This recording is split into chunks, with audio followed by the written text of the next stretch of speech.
In this video, I will show you how to contact Lyft Driver Support. So first of all, go over to the lyft.com website. You can do this on your phone or on your desktop. I'm on my desktop, so I'm on the desktop version.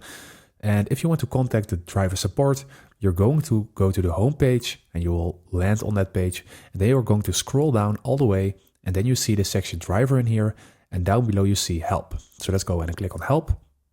And once you are in here, you can basically see a lot of options, and we want to go all the way down, because all the way down we will see a section in here, safety, policies and accessibility.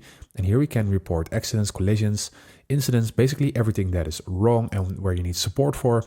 And if you still need help, so let's say your question is not covered in here, then you can just go ahead and click on contact us down below. And once you do that, you need to log in with your account, and then you can make a claim, or you can open a chat with someone from Lyft, and then you can put your problem in there, and then it will probably be solved.